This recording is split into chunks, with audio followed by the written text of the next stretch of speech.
जय हिंद दोस्तों, कैसे हो आप सभी। मैं प्रीति सिंह फिर से हाजिर हूँ आप सभी के सामने करंट अफेयर की क्लास लेके। तो शुरू करते हैं आज की क्लास एक मोटिवेशन कोट के साथ कि हजारों उलझने जिंदगी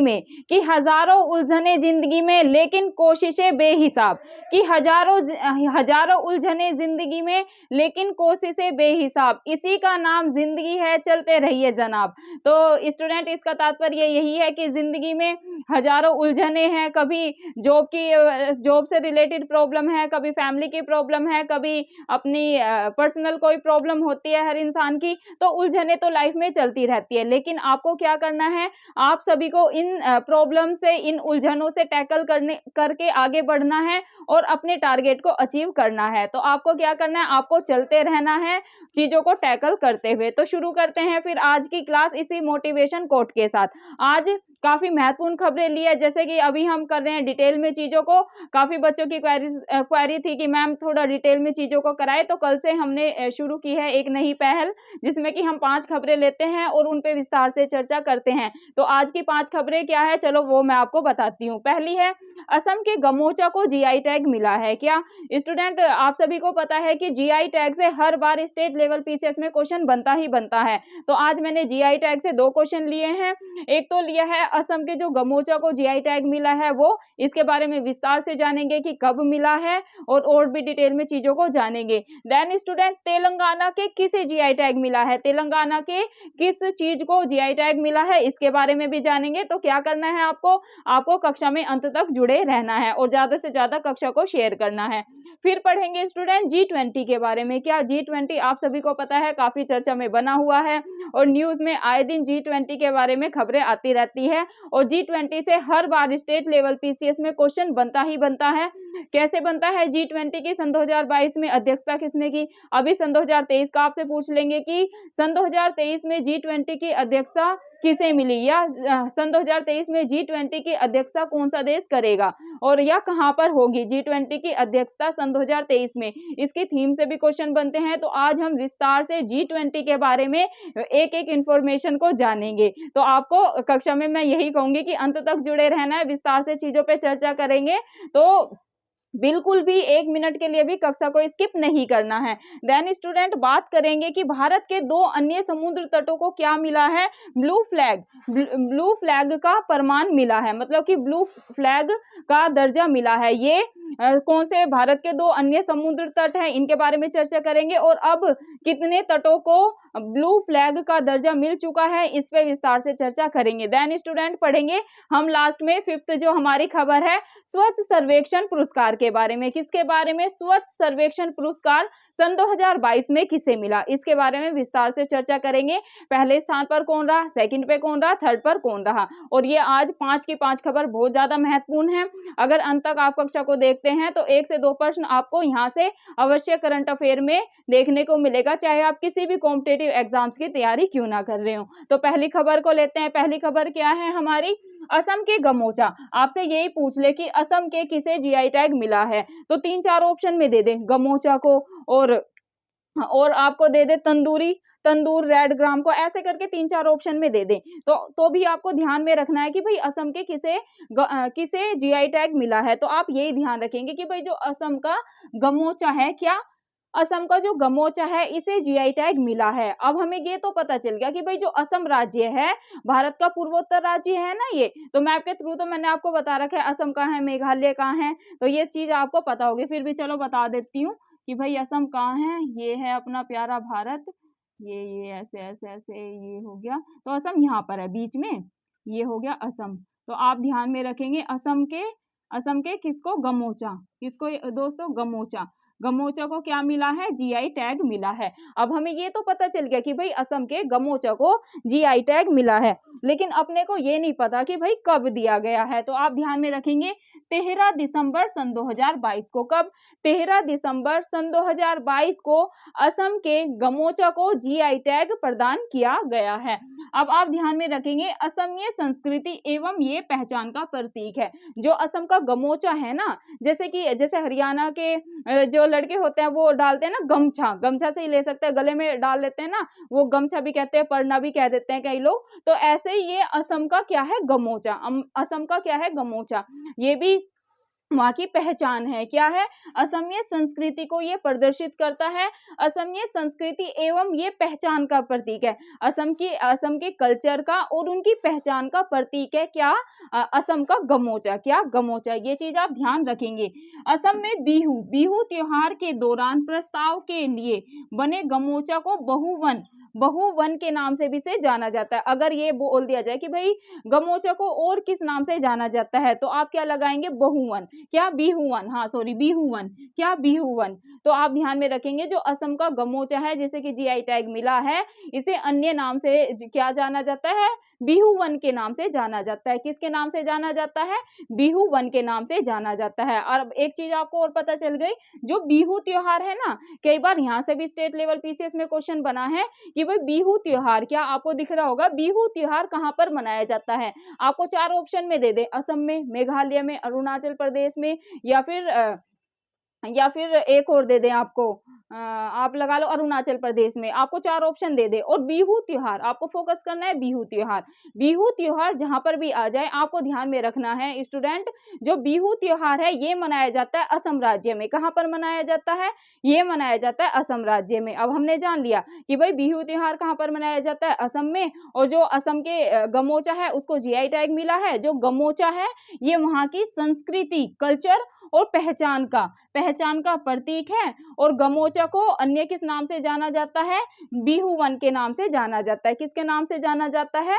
बिहुवन के नाम से भी गमोचा को जाना जाता है। ये तो हो गई असम के जीआई टैग की बात। अब बात करते हैं स्टूडेंट सेकंड खबर पे, जो की है हमने बात की। अब हम बात करेंगे तेलंगाना के किसे जीआई टैग मिला। तो आप ध्यान में रखेंगे तेलंगाना के तंदूर रेड ग्राम को जीआई टैग मिला है। अगर आपसे पूछ ले कि भाई तेलंगाना के किसे जीआई टैग मिला, या 3-4 आपको ऑप्शन में दे दिया जाए, जैसे कि यही दे दें, गमोचा को मिला, तंदूर रेड ग्राम को मिला, तो आपको ध्यान में रखना है तमिलनाडु राज्य के। तमिलनाडु कहाँ पर है? तमिलनाडु है यहाँ पर। आप मैप के थ्रू चीजों को करेंगे ना तो चीजें ज्यादा दिमाग में बैठती हैं। तो तमिलनाडु के किसको? तमिलनाडु के तंदूर रेड ग्राम को क्या मिला है? जीआई टैग मिला है। ये चीज आप ध्यान में रखेंगे। जीआई टैग को हिंदी में क्या कहते हैं? भौगोलिक संकेतक। क्या? अगर आपसे ऐसे आ जाए कि भाई तमिलनाडु के किसे भौगोलिक संकेतक मिला है या किसे भौगोलिक संकेतक का दर्जा मिला है, तो भी आप क्या लगाएंगे? आप लगाएंगे तंदूर रेड ग्राम को। किसको स्टूडेंट? तंदूर रेड ग्राम को। ये चीज आप ध्यान में रखेंगे। अब ये तो हमने जान लिया कि भाई जीआई टैग असम में किसको मिला और तमिलनाडु में किसको मिला। अब बात करते हैं कि भाई वर्तमान में जीआई टैग जिसे कि हम भौगोलिक संकेतक कहते हैं हिंदी में, प्राप्त वस्तुओं की संख्या कितनी है। अगर आपसे टोटल संख्या पूछ ली जाए कि भाई वर्तमान में जीआई टैग मतलब कि भौगोलिक संकेतक प्राप्त वस्तुओं की आप संख्या बताएं, टोटल संख्या कितनी है, तो स्टूडेंट आप ध्यान में रखेंगे 432। कितनी है? 432 टोटल संख्या है जिसे कि जीआई टैग प्रदान किया गया है। ये चीज आप ध्यान में रखेंगे। मूव करते हैं थर्ड खबर पे, जो की है पीएम नरेंद्र मोदी जी ने क्या? पीएम नरेंद्र मोदी जी ने G20 प्रेसिडेंसी का लोगो, थीम और वेबसाइट को लॉन्च किया है। क्या? पीएम नरेंद्र मोदी जी ने क्या स्टूडेंट? पीएम नरेंद्र मोदी जी ने G20 प्रेसिडेंसी का क्या जारी किया है? लोगो जारी किया है, थीम जारी किया है और वेबसाइट जारी की है। अगर स्टूडेंट आप सभी ने अपने स्टेट लेवल पीसीएस के, मैं 10 ईयर की बात नहीं कर रही, अगर आपने 5 साल के भी पीवाई के सोल्व करे हैं ना, तो आपने देखा होगा G20 हो गया, G7 हो गया, ब्रिक्स हो गया, बिम्स्टेक हो गया, WTO हो गया। यहाँ ये कुछ ऐसे टॉपिक होते हैं जहां से हर बार क्वेश्चन बनता ही बनता है। इसके ये भी पूछ लेते हैं जैसे कि सार्क की अध्यक्षता किसने की। अब बात करेंगे G20 की अध्यक्षता सन 2022 में किसने की, सन 2023 में G20 की अध्यक्षता कौन करने जा रहा है, तो ये सब आपको पता होना चाहिए। अब इनकी लोगो और थीम से भी क्वेश्चन बनते हैं। थीम से तो बहुत ही ज्यादा क्वेश्चन बनते हैं, तो हम साथ साथ थीम को भी कवर करते हुए चलते हैं। बात करते हैं कि भाई जो G20 प्रेसिडेंसी का लोगो, थीम और वेबसाइट को लॉन्च किया, कब लॉन्च किया ये ध्यान रखेंगे। ये किया 8 नवंबर सन 2022 को। कब लोगो ये कब जारी किया, लॉन्च किया पीएम नरेंद्र मोदी जी ने? लोगो, थीम और वेबसाइट को कब लॉन्च किया गया? अगर आपसे ये पूछ ले तो आप आंसर लगाएंगे 8 नवंबर सन 2022 को। कब? 8 नवंबर सन 2022 को पीएम नरेंद्र मोदी जी ने G20 का लोगो जारी किया, थीम जारी की और वेबसाइट को लॉन्च किया है। ये चीज आप ध्यान में रखेंगे। अब आपको ये ध्यान में रखना है, अगर आपसे पूछ ले कि भाई जो G20 है इसकी अध्यक्षता सन 2023 में कौन करने जा रहा है, तो ये तो मैंने आपको करंट अफेयर की जो मेरी 85 क्लासेस हो चुकी हैं उसमें न जाने कितनी बार रिपीट कराया है कि भाई जो G20 का शिखर सम्मेलन है या G20 की अध्यक्षता है सन 2023 की, ये मिली है अपने प्यारे भारत को। किसको मिली है? अपने प्यारे भारत को। तो G20 सन 2023 की अध्यक्षता कौन करने जा रहा है, ये ध्यान रखना है। ये करने जा रहा है भारत। कौन? भारत। अब हमें ये तो पता चल गया कि भाई जो G20 है इसकी अध्यक्षता या इसका आयोजन सन 2023 में भारत कर रहा है, लेकिन अपने को ये तो नहीं पता कि भाई भारत के कौन से यूटी या कौन से स्टेट में इसका आयोजन हो रहा है। तो ये भी आपको पता होना चाहिए। आपको 3-4 ऑप्शन में दे देंगे कि G20 की अध्यक्षता भारत में कहां पर की जा रही है। तो जम्मू कश्मीर दे देंगे, आपको नई दिल्ली दे देंगे, उत्तर प्रदेश दे देंगे, ऐसे दे देंगे, मध्य प्रदेश दे देंगे। तो आपको पता होना चाहिए ये चीज कि भाई जो G20 की अध्यक्षता भारत में हो रही है सन 2023 में, तो इसका जो आयोजन है या इसका आयोजन हो रहा है नई दिल्ली में। ये आपको ध्यान में रखना है। ये कहां पर हो रहा है? नई दिल्ली में। पहले जम्मू कश्मीर में ये डिसाइड किया गया था कि भाई जम्मू कश्मीर में ये अध्यक्षता की जाएगी, लेकिन क्या हुआ कि वहां पर जैसे अभी ज्यादा सेफ्टी के पर्पज से, मतलब सेफ्टी के पर्पज से जो भारत की राजधानी है नई दिल्ली को ही इसके लिए सुरक्षित महसूस किया गया और ये डिसाइड किया गया लास्ट में। अभी कई जगह अगर आप पहले वार्षिकी पढ़ेंगे ना तो उसमें आपको जम्मू कश्मीर आंसर मिलेगा, लेकिन अभी वर्तमान में अपडेट कर लेना। वर्तमान में G20 की अध्यक्षता भारत में होगी और भारत के कहां पर होगी? तो नई दिल्ली में। अभी आपको आंसर नई दिल्ली ही लगा के आना है, ये चीज आप अपडेट कर लेना। अब बात करते हैं स्टूडेंट थीम की कि भाई जो G20 शिखर सम्मेलन सन 2023 है इसकी थीम क्या रखी गई है। तो आप ध्यान में रखेंगे वसुदेव कुटुंबकम। क्या स्टूडेंट? थीम है सन 2023 की वसुदैव कुटुंबकम। क्या? वसुदैव कुटुंबकम। अंग्रेजी में one earth one family one future. क्या? वन अर्थ वन फैमिली और वन फ्यूचर। क्या? One earth one family one future. ये थीम आप ध्यान रखेंगे। ये किसी ना किसी स्टेट लेवल PCS या आप किसी भी कॉम्पिटेटिव एग्जाम्स की तैयारी क्यों ना कर रहे हो, ये थीम से आपसे क्वेश्चन पूछा जा सकता है। अब बात करते हैं कि भाई सन 2022, अब हमने ये तो जान लिया कि भाई सन 2023 में G20 की अध्यक्षता करने जा रहा है भारत। अब ये नहीं पता हमें कि भाई सन 2022, क्या पता सन 2022 का पूछ ले। 2 को तो आपको याद करना ही है। तो आप याद रखेंगे G20 की सन 2022 की अध्यक्षता की थी इंडोनेशिया ने। क्या? इंडोनेशिया ने। और इंडोनेशिया के कहां पर हुई थी? तो इंडोनेशिया के बाली शहर में G20 की सन 2022 की अध्यक्षता हुई थी। कहां पर? इंडोनेशिया में। याद रखेंगे इंडोनेशिया के बाली शहर में। कहां पर? इंडोनेशिया के बाली शहर में। ये चीज आप ध्यान रखेंगे। मूव करते हैं नेक्स्ट पे, वेबसाइट पे।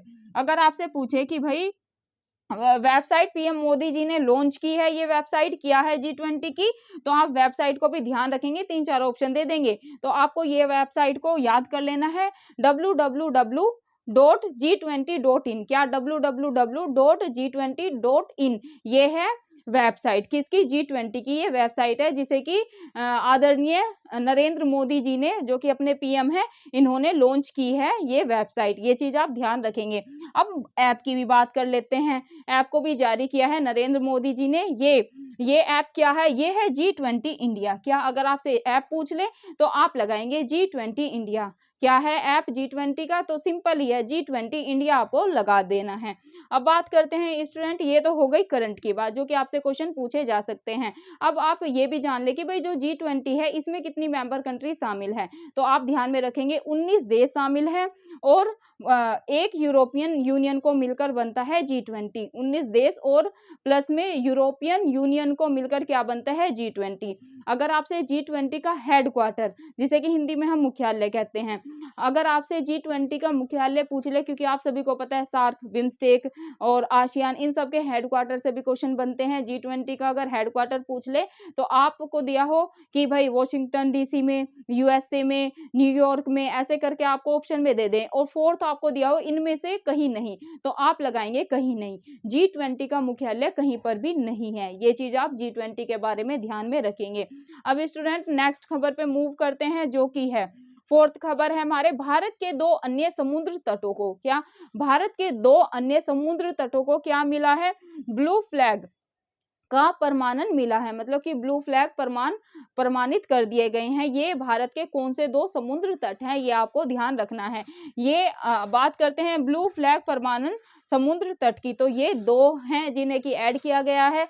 लक्षद्वीप में स्थित मिनिकोय थुंडी बीच, क्या लक्षद्वीप में स्थित है मिनिकोय थुंडी बीच, और सेकंड है कदमत बीच। आपको दोनों बीच के नाम याद रखने हैं, जो कि अभी दो नए ऐड हुए हैं किसमें, ब्लू फ्लैग प्रमाणन में। तो ये भारत के कौन से दो समुद्र तट हैं, पहला है लक्षद्वीप में स्थित मिनिकोय थुंडी बीच, क्या मिनिकोय थुंडी बीच, सेकंड है कदमत बीच, क्या है स्टूडेंट, सेकंड याद रखना है आपको, सेकंड है कदमत, क्या कदमत बीच। अब ये तो हमें पता चल गया कि भाई अभी दो जो ऐड हुए वे ये है, लेकिन अगर आपसे ये पूछ ले कि भाई वर्तमान में ब्लू फ्लैग प्रमाणन भारत के कितने समुद्र तट हैं, मतलब इनकी संख्या पूछ ले कि भारत में ऐसे कितने समुद्र तट हैं जिन्हें ब्लू फ्लैग प्रमाण मिला हुआ है, तो आप ध्यान में रखेंगे टोटल है 12। क्या कौन कितने हैं, टोटल है 12, पहले 10 थे, अभी दो ऐड हो गए ना, तो अभी टोटल संख्या पूछ ले तो आप 12 ही लगा के आना।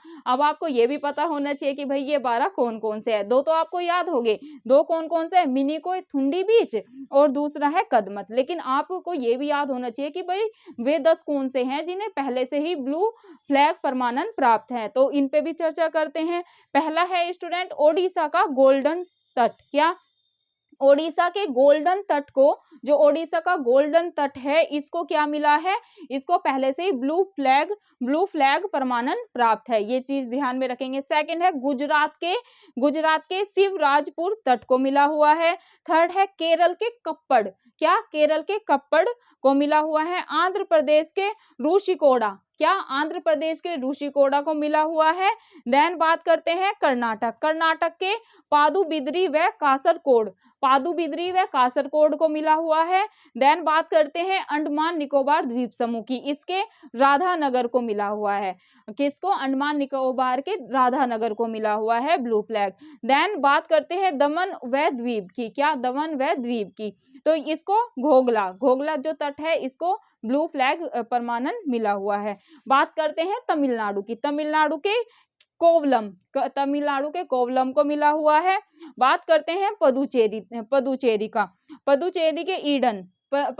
के जो ईडन तट है उसको भी ब्लू फ्लैग प्रमाणन मिला हुआ है। अब लास्ट का तो आपको याद ही है, लक्षद्वीप के मिनिकोय थुंडी बीच और कदमत द्वीप को अभी हाल ही में क्या हुआ है, ब्लू फ्लैग प्रमाणन मिल गया है। ये चीज आपको ध्यान रखनी है। यहाँ से स्टूडेंट आपको पक्का किसी न किसी एग्जाम में जिस भी किसी कॉम्पिटेटिव एग्जाम्स की आप तैयारी कर रहे हैं वहां पर आपको यहाँ से 100% क्वेश्चन देखने को मिलेगा, और स्टेट लेवल पीसीएस में यहाँ से क्वेश्चन बनेगा ही बनेगा। तो आपको कितने जो दो नए शामिल हुए वो भी, और जो 10 हैं उसको भी नाम याद कर लेना है। क्या पता ऐसे दे दे कि भाई किन्हें ब्लू फ्लैग प्रमाणन प्राप्त है, तो 3-4 नाम दे दे, या इनमें से पूछ ले कि किसे प्राप्त नहीं है। तो जब आपको ये पता होगा ना कि भाई इन 12 को ब्लू फ्लैग प्रमाणन प्राप्त है, तो आप जो नहीं होगा ना तो उसको एलिमिनेट करके आंसर को निकाल सकते हैं, लेकिन एलिमिनेट भी तभी करेंगे जब आपको ये 12 के 12 याद होंगे। टोटल संख्या पूछ ले कि भाई वर्तमान में ब्लू फ्लैग प्रमाणन भारत के कितने समुद्र तट हैं, तो 10, 12, 14, 16 ऐसे ऑप्शन में दे दे तो आप क्या लगाएंगे, 12, कितना 12 ये वर्तमान में संख्या है। अभी मैंने ये सारी चीजें बता दी कहाँ कहाँ पर किस समुद्र तट को ब्लू फ्लैग प्रमाणन प्राप्त है। अब आज की लास्ट खबर पे मूव करते हैं, जो कि है स्वच्छ सर्वेक्षण पुरस्कार सन 2022। स्वच्छ सर्वेक्षण पुरस्कार जो सन 2022 जारी हुआ है, इसमें प्रथम स्थान पर कौन रहा, द्वितीय पर कौन रहा, थर्ड पर कौन रहा, क्योंकि स्वच्छ सर्वेक्षण से भी अगर आपने स्टेट लेवल पीसीएस के क्वेश्चन सोल्व किए हैं तो यहाँ से क्वेश्चन बनता ही है। देखो इसे याद करने में कोई मुश्किल नहीं है, इजी है, क्योंकि 6 टाइम से, मतलब इसका आंसर इंदौर ही है। 6वीं बार अगेन क्या इंदौर स्वच्छ सर्वेक्षण में फर्स्ट आया है, तो इसमें तो कुछ याद करने की बात नहीं है। अगर आपसे स्वच्छ सर्वेक्षण सन 2022 में प्रथम स्थान पर कौन रहा, या कौन सा शहर रहा, या कौन सा राज्य रहा, तो आप राज्य याद रखेंगे एमपी का इंदौर। क्या स्टूडेंट, कहाँ पर है हमारी फिफ्थ खबर है, यहाँ पर आपको दिख रहा होगा एक मिनट रुको, अभी दिख रहा होगा आपको। भारत के समुद्र तट की बात हो गई। स्वच्छ सर्वेक्षण सन 2022 का जो पुरस्कार है, तो प्रथम स्थान रहा है इंदौर का। इंदौर मतलब कि जो एमपी, इंदौर है एमपी में, एमपी को के इंदौर को क्या मिला है, स्वच्छ सर्वेक्षण सन 2022 का पुरस्कार मिला है। और ये आप याद रखेंगे 6वीं बार से इंदौर ही फर्स्ट नंबर पर आ रहा है, तो इसमें कोई ऐसे आपको डिफिकल्टी नहीं होगी याद करने में। तो अभी भी आएगा ना स्वच्छ सर्वेक्षण में प्रथम स्थान पर कौन रहा, तो आप क्या लगाएंगे, इंदौर, एमपी का इंदौर, ये चीज आप ध्यान में रखेंगे। अब इतना इजी तो आपको नहीं देंगे, क्योंकि ये तो सब बच्चे याद ही कर लेते हैं कि भाई प्रथम स्थान पर कौन है। फंसेगा बच्चा कहाँ, क्या पता हमसे सेकंड या थर्ड पूछ ले, तो हम सेकंड और थर्ड को भी याद कर लेते हैं। सेकंड नंबर पे रहा है सूरत, गुजरात का सूरत, स्वच्छ सर्वेक्षण में द्वितीय स्थान हासिल किया है सूरत ने, गुजरात का सूरत रहा है सेकंड स्थान पर। अगर आपसे थर्ड पूछ ले तो महाराष्ट्र का नवी मुंबई, क्या महाराष्ट्र का नवी मुंबई स्वच्छता सर्वेक्षण सन 2022 में कौन सी रैंक पर रहा है, ये रहा है थर्ड नंबर पर। अब आप ध्यान रखेंगे 1 लाख से अधिक की जनसंख्या वाले ये 10 स्वच्छ शहरों में टॉप 3 हमने किया, मतलब 1 लाख से ज्यादा जनसंख्या जिनकी है, ये वो भारत के राज्य हैं। और कौन इनमें प्रथम रहा वो बात कर ली, मतलब टॉप 3 ही पूछे जाएंगे आपसे, तो टॉप 3 हमने जान लिया। स्वच्छ सर्वेक्षण 1 लाख जनसंख्या से अधिक, कौन से ऐसे राज्य जिन्होंने टॉप किया है स्वच्छ सर्वेक्षण में। प्रथम स्थान पर क्या है, एमपी का इंदौर, क्या एमपी का इंदौर। सेकंड पूछ ले तो गुजरात का सूरत, थर्ड पूछ ले तो महाराष्ट्र की नवी मुंबई। तो स्टूडेंट ये थी आज की करंट अफेयर की क्लास। तो कल का जो मैंने करंट अफेयर कराई थी उससे का जो फीडबैक है वो काफ़ी अच्छा है, बच्चों ने काफ़ी अप्रिशिएट किया है। तो मतलब इससे यही है कि आप ऐसे ही डिटेल में चीज़ों को चाहते हैं और हम आगे डिटेल में चीज़ों को कर लेंगे। इवन डिटेल में पढ़ाने में मुझे और अच्छा लगता है, क्योंकि मैं और इतनी सारी जानकारी आपको दे पाती हूँ। क्वेश्चन में क्या होता है, क्वेश्चन आंसर कराए और फटाफट आगे मूव हो गए, क्योंकि उसमें हमें ये रहता है कि अपन को 25 से 30 क्वेश्चन कराने ही कराने हैं। लेकिन इसमें क्या है, हम 5 खबर लेते हैं, उस पर विस्तार से चर्चा करते हैं कि भाई कहीं से भी क्वेश्चन आ जाए अपना नहीं फंसे। तरीका तो वो भी अच्छा था, उसमें क्या था, उसमें हम क्वेश्चन की फॉर्म में कर लेते थे, छोड़ती मैं वहां पर भी कुछ नहीं थी, वहां पर भी सारी चीज आपको क्वेश्चन के फॉर्म में बता देती थी और साथ साथ एक्स्ट्रा इन्फॉर्मेशन भी आपको देते हुए चलती थी। लेकिन कुछ बच्चे बोल रहे थे कि मैम डिटेल में चीज़ों को कराए, तो अब हम डिटेल में चीज़ों को करेंगे। तो फीडबैक जरूर दीजिएगा, आपको ये क्लास कैसी लग रही है, कुछ और इम्प्रूवमेंट की ज़रूरत है तो वो भी कर लेंगे। और ये आपको स्टूडेंट क्लास को अच्छे से करना है, जो चीज़ें इसमें से याद है वेल एंड गुड, जो याद नहीं है उसे क्या करना है, साथ साथ कॉपी पे नोट करते हुए चलना है और उसको बार बार रिवाइज करना है। क्योंकि प्रीति मैम अल्टीमेटली क्या बोलती है, सक्सेस की एक ही की होती है, वो है रिवीजन रिवीजन रिवीजन। आप जितनी रिवीजन करेंगे, जितनी बार रिवीजन करेंगे, आप सक्सेस के उतने ही ज़्यादा करीब जाएंगे। तो आपको कक्षा कैसी लगी जरूर कमेंट करके बताइएगा। तो फिर ऑफ करते हैं आज की क्लास। तो धन्यवाद। आप क्या करें, आपको एक तो टेलीग्राम से क्या होना है, मेरे टेलीग्राम से ज्वाइन होना है। डिस्क्रिप्शन में मैं अपना टेलीग्राम लिंक दे दूंगी। आज है सैटरडे, तो आज की क्लास ये हो गई है, कल है संडे, कल कोई क्लास नहीं लेंगे और कल सारी पीडीएफ आपको मिल जाएगी, जो मैं आपको ज्योग्राफी करा रही हूँ उसकी भी। और अगर आप करंट अफेयर की कहेंगे ना, तो मैं करंट अफेयर की भी आपको पीडीएफ डाल दूंगी कल, क्योंकि कल अपन कोई क्लास नहीं लेते हैं, संडे अपन करते हैं रिवीजन। मंडे टू सैटरडे हम जितना भी पढ़ते हैं, सभी स्टूडेंट को यही बोलती हूँ, मंडे टू सैटरडे आप जितना भी पढ़े, जितनी भी जम के पढ़ाई करते हैं, संडे को आपको क्या करना है, उसको दोहराना है, मतलब रिवीजन करना है। क्योंकि अगर आप रिवीजन नहीं करेंगे तो माइंड से चीजें स्किप होना शुरू हो जाएंगी। तो क्या करें, कल सभी को रिवीजन करना है, रात तक आपको सारी जितनी भी मैंने क्लासेस ली हैं उनकी पीडीएफ मिल जाएगी। तो धन्यवाद स्टूडेंट, फिर मिलते हैं आपको मंडे को।